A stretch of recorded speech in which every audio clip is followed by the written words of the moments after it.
Se la spiritualità si connette all'etica e quindi ad arrivare alla migliore versione di noi stesse e di noi stessi, come mai proprio nel campo della spiritualità mi trovo davanti all'antipatico fenomeno delle fonti non citate, del lavoro degli altri depredato, dell'idea che tutto quello che pubblichi sui social sia di dominio pubblico, cosa che Facebook stesso spiega che non è vero? Oppure dell'idea un po' paracula che tutto quello che creiamo in realtà sarebbe dell'universo e quindi di tutte e tutti disponibile liberamente? In questo video ti voglio dire 5 conseguenze concrete del perché non citare le fonti è un danno non soltanto per le autrici e per gli autori, ma per tutte e tutti.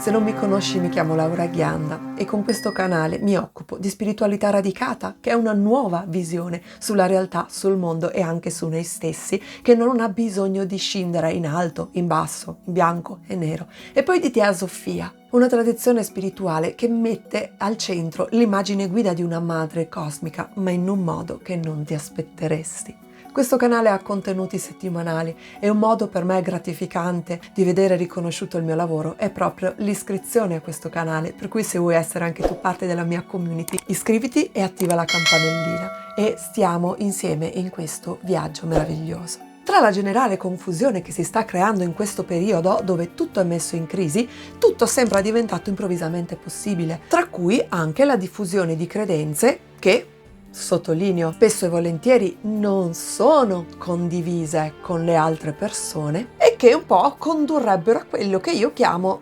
comunismo intellettuale. Qualcosa dove ci si affila i coltelli soprattutto in ambito spirituale e negli ambienti femminili, per così dire, ma che un po' esiste in tutti i settori. Ecco il bello che per giustificare questi che sono dei veri e propri furti si inventano un po' giustificazioni di tutti i colori, da quella che dice che tutto ciò che creiamo sarebbe proprietà dell'universo e quindi un po' anche mio, alla scusa che dicevamo in apertura che tutto ciò che si pubblica sui social sarebbe di dominio di pubblico, quindi anche mio, oppure che siccome siamo tutte sorelle quello che fai tu è un po' anche mio. O altrimenti l'altra credenza, diciamo più politicamente neutra, che vuole che la creatività deve essere a disposizione di ogni singolo essere umano e quindi anche mia. Ora mi è capitato di fare parte di gruppi di collettivi dove per limitatamente a un certo tipo di progetto ho dato il mio accordo affinché tutto ciò che si creava in quella dimensione di gruppo fosse riconosciuta come proprietà dell'identità del gruppo stesso, ma questo è avvenuto, facciamo proprio chiarezza, con un preciso accordo e consenso e limitatamente nel tempo e limitatamente alla cornice di quel progetto. Quindi queste cose sono possibili, ma devono essere possibili solamente se c'è il consenso della persona che crea. Viceversa, imporlo all'altro perché l'interesse a tenerci il frutto del lavoro di un'altra persona è tutto nostro è una violenza, direi un abuso bello e buono. È una gran mancanza di rispetto per quello che è la fatica di un'altra persona. Ma bando alle ciance, io voglio portare proprio delle cose concrete. Che cosa succede? Proviamo a immaginare che una cosa così la facciamo tutti. Qual è la conseguenza sulla realtà se in massa adottiamo tutti quanti queste idee? La prima conseguenza di cui ti voglio parlare è la perdita di una cornice di senso. Cosa sto dicendo? Cosa vuol dire tutto questo? Ecco che in un periodo di crisi dove tutto è possibile, dove si fa un polpettone degli approcci della vita, si rischia di dimenticare che le cornici di pensiero hanno una loro propria utilità. Per esempio, adesso siamo pieni di questo tipo di spiritualità di cui vorrò sicuramente ancora parlare, che svincola le pratiche da tutta una cornice di significato e di percorso. Questo significa che uno va a fare la pratichetta che inizia e finisce, ma questa pratichetta arriva svincolata da che cosa? Da una visione. Che cosa deve fare questa visione? Dare una immagine coerente della realtà, ma soprattutto di una produzione del mondo coerente. È questo il senso delle tradizioni. In che modo questo si connette al tema di questo video? Si connette perché nel momento in cui tutti si appropriano e condividono il frutto di lavoro di altri e la fonte si smarrisce, perché la conseguenza è questo, noi non abbiamo possibilità di risalire a quella determinata cornice di senso e al tipo di senso che vuole dare al mondo. Praticamente stiamo rompendo un puzzle in tutti i suoi tasselli e lo stiamo mescolando ad altri puzzle, pretendendo che poi l'immagine rimanga coerente. Questo non sarà. Questo ci collega al secondo punto di cui ti voglio parlare, che è l'ostacolo all'attività di ricerca. Soprattutto quando si pensa che la condivisione libera aiuti la ricerca, si fa un grosso errore di ragionamento. E io penso che la ragione sia nel fatto che chi parla così abbia soltanto voglia di fruire gratuitamente del lavoro degli altri, ma che non sia una persona che veramente fa ricerca. Perché quando tu ti appresti a fare ricerca cosa significa? Indagare. Per indagare cosa significa? Che ogni fonte a cui arrivi è connessa a una fonte precedente. E questo che cosa consente? Vedi come stiamo scavando? Questo consente di risalire al filone di ragionamento della persona che propone una ricerca. Questo è fondamentale, perché infatti adesso si pensa che la ricerca sia semplicemente portare una sensazione che una persona ha, ma non c'è nulla di più sbagliato di questo. La sensazione può esserci, può fare da guida al proprio sentire, può aiutare il discernimento, dovrebbe quantomeno aiutare il discernimento, ma non può sostituirsi a quello che invece è tutto il percorso di ricerca, che deve essere analizzabile, verificabile, qualsiasi siano i metodi che la persona che porta la ricerca adotta. Ad esempio, si risponde alla domanda: che cos'è che ha portato Laura Ghianda a concepire la teosofia e il suo lavoro oltre il dualismo? Perché dietro a questi risultati che io sto presentando al mondo ho un sacco di fonti, ho una scala, una catena di anelli tra di loro appunto concatenati di fonti che hanno messo in moto delle cose e hanno portato quello che io sto portando adesso al mondo. E chi volesse approfondire questa ricerca non può far altro che risalire questo filone di ragionamento e vederne le tappe salienti, e questo rende possibile che anche la persona che fa ricerca possa aggiungere il suo contributo costruttivo. Ecco che se noi iniziamo a tagliare via tutte le fonti, noi stiamo impedendo di fatto ad altre persone di risalire in questo processo di ricerca, di approfondire il pensiero di una determinata fonte o di una determinata persona. Non glielo permettiamo.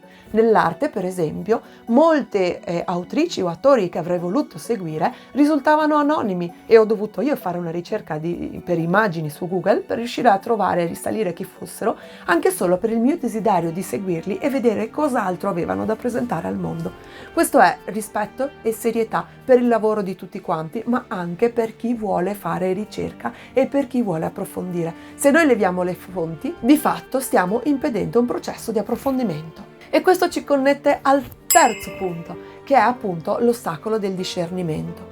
Per tutto quello che abbiamo appena messo sulla griglia del punto 1 e del punto 2, noi capiamo che nel momento in cui tagliamo le gambe alla possibilità di approfondire, noi stiamo mettendo i bastoni tra le ruote anche al processo di discernimento, che potrebbe anche dire: risalgo al filone di ragionamento, alla proposta di questa persona, perché magari mi sembra che manchino delle parti, mi sembra che manchino dei pezzi. Questo significa andare a fondo nuovamente e poter anche spiegare alle persone il perché si sta perdendo qualcosa per strada, oppure portare un arricchimento in qualcosa che magari lascia uno spazio vuoto che può essere riempito da una persona che ha un altro dono che si incastra perfettamente nel discorso, eccetera. Quindi non un danno solo per le autrici e gli autori, ma per tutte e tutti.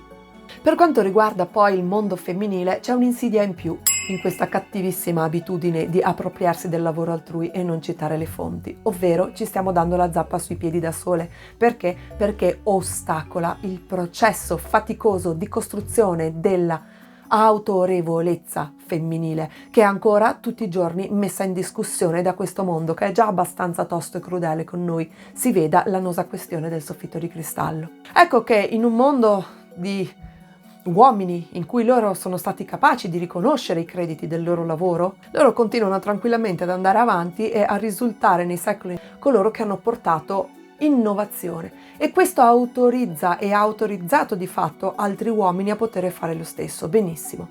Nella diaspora che ci ha diviso, ci ha messo l'una contro l'altra, ci ha messo in competizione, per cui noi crediamo che quando una splende la dobbiamo fare fuori, e motivo per cui non ne citiamo le fonti, quello che ci sfugge per strada, a proposito di cose che sfuggono, è che succederebbe invece l'esatto opposto. Riconoscerci tra di noi, riconoscerci le fonti, dare credito del nostro lavoro, aiuterebbe esattamente tutte quante noi a avere la propria autorevolezza nel proprio tema. Aiuterebbe l'un l'altra a splendere per quello che è il proprio dono, perché non è più il tempo di puntare a essere la prima donna, l'unica vera brava, l'unica vera acclamata in un mondo di maschile distorto, ma è nel riconoscimento reciproco delle nostre fatiche, del nostro sforzo, del nostro lavoro, che possiamo autorizzarci l'un l'altra a splendere. Invece di strapparci via la corona dal capo, come continuiamo a fare, è giunto il momento che tutte noi ci possiamo mettere la nostra corona e diventare regine del nostro regno.